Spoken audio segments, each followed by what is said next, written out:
श्रीराम जय जय राम. आपल्याला देवाची नड वाटते का? एक मनुष्य प्रवासाला निघाला. त्याने बरोबर सर्व सामान घेतले. तो पान तंबाखू खाणारा होता. त्याने तेही सर्व साहित्य बरोबर घेतले होते. गाडी सुरू झाल्यावर थोड्या वेळाने त्याने पानाचे साहित्य काढले. तेव्हा त्याच्या ध्यानात आले की आपण चुन्याची डबी विसरलो आहोत. त्याने पुन्हा सामान हुडकले. त्याला मोठी चुटपुट लागली. कुठे काही पडल्याचा आवाज झाला की त्याला वाटे चुन्याची डबी पडली. कुणी त्याच्याशी बोलले की त्याला वाटे आपल्याला हा चुना हवा का म्हणून विचारील. ज्या गोष्टीवर आपले प्रेम असते त्या गोष्टीची आपल्याला नड लागते. ती नसेल तर हळहळ वाटते. तशी आपल्याला देवाची कधी नड लागली आहे का? आपण आपल्या घरातल्या सर्व वस्तू आपल्या म्हणतो. बायको, मुले आणि घरातल्या इतर वस्तूंची आपल्याला इत्यंभूत माहिती असते. परंतु देवघरातला देव ज्याची आपण रोज पूजा करतो तो कधी आपलासा वाटला आहे का? आपली जर ही स्थिती आहे तर आपल्याला देवाचे प्रेम कसे लागेल? देवाचे प्रेम लागायला हवे असेल तर जगताची आशा सोडली पाहिजे. व्यवहार न सोडावा. पण विषयाकडे गुंतणारी आपली वृत्ती भगवंताच्या आड येते, म्हणून तिला भगवंताकडे गुंतवावे. भगवंताची खरी आवड उत्पन्न झाली पाहिजे. देवा वाचून आपले नडते असे वाटले पाहिजे. ज्याचा आपण सहवास करतो त्याचेच आपल्याला प्रेम लागते. ज्याचे प्रेम लागते त्याचीच आपल्याला नड भासते. आपण पाहतोच ना, सहवासात किती प्रेम आहे. प्रवासात आपल्याला कुणी चांगला माणूस भेटला, त्याच्याशी आपण बोललो बसलो की त्याचे प्रेम आपल्याला लागते. ते त्याच्या स्टेशनवर उतरून जाताना आपण त्याला म्हणतो, तुमच्याबरोबर वेळ किती आनंदात गेला. तुम्ही आणखी बरोबर असता तर बरे झाले असते. थोड्याच्या सहवासाने जर एवढे प्रेम उत्पन्न होते तर मग भगवंताचा अखंड सहवास ठेवल्यावर त्याचे किती प्रेम मिळेल. म्हणून त्याच्या नामाचा सतत सहवास ठेवा. भगवंताच्या सहवासात राहायचे म्हणजे अहंपणा विसरून करता करविता तो आहे ही भावना दृढ झाली पाहिजे. होणारे कर्म त्याच्या कृपेने होते आहे ही भावना निर्माण झाली पाहिजे.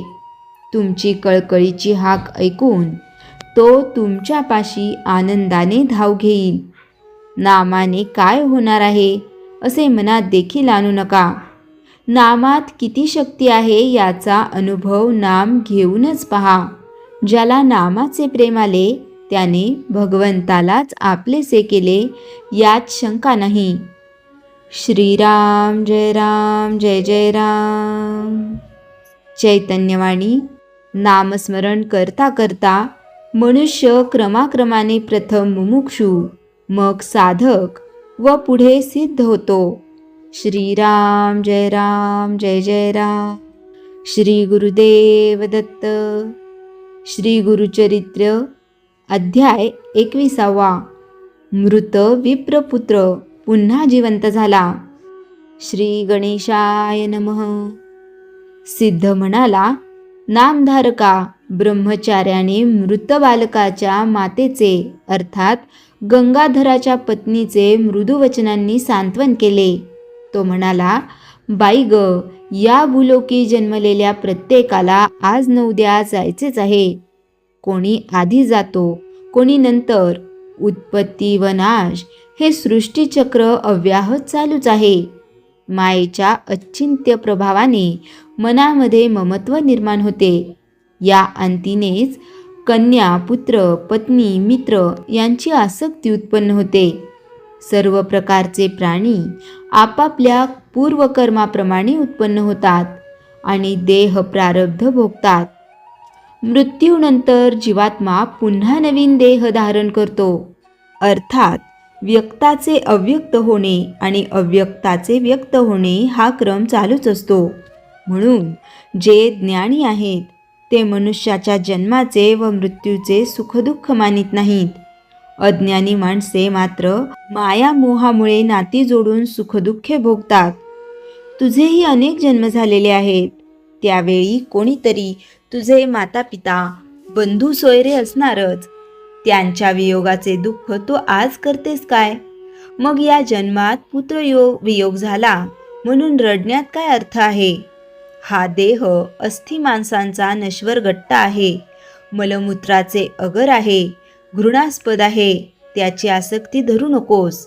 हे कलेवर अंत्यसंस्कारासाठी देऊन टाक. ब्राह्मणी म्हणाली, महाराज, तुमचे म्हणणे मला पटते, पण ते स्वीकारण्याचे धैर्य माझ्यात नाही. नरसिंह सरस्वती स्वामी महाराज माझे दत्तात्रयांचे अवतार.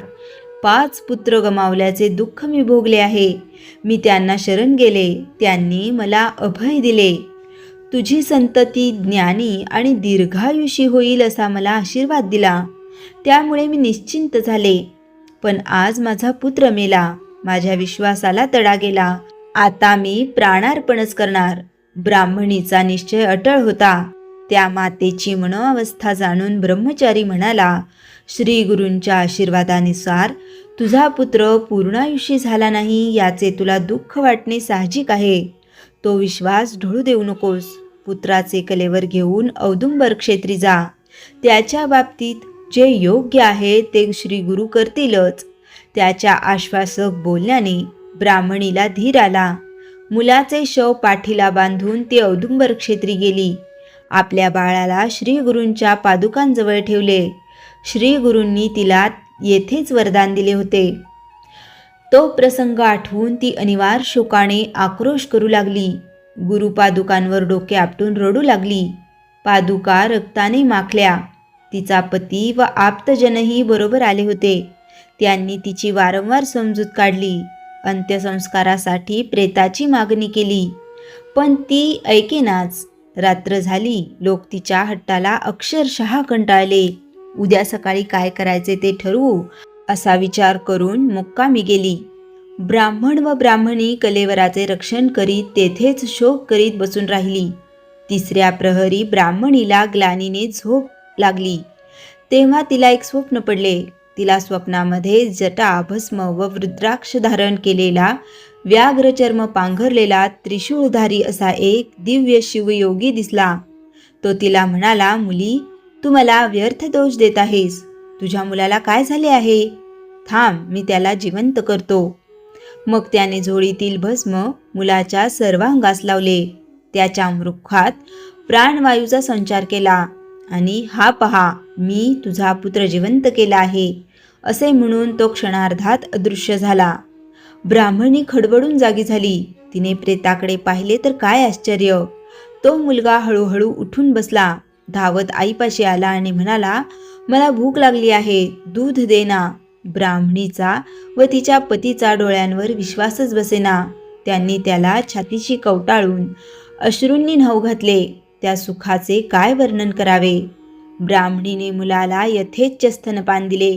श्री गुरूंबद्दलच्या कृतज्ञ भावाने तिचे अंतःकरण भरून आले होते. त्या दोघांनी औदुंबराला प्रदक्षिणा घातली. श्री गुरूंची अपार स्तुती केली. मग गंगेत स्नान केले.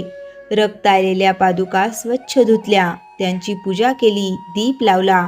औदुंबराला पाणी घालून ते दाम्पत्य भावभक्तीने गुरुभजन करू लागले. सकाळी त्यांची आप्तमंडळी प्रेतावर संस्कार करण्यासाठी तेथे आली.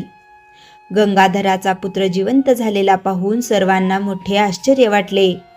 त्यांनी श्री गुरूंचा उत्स्फूर्त जय जयकार केला.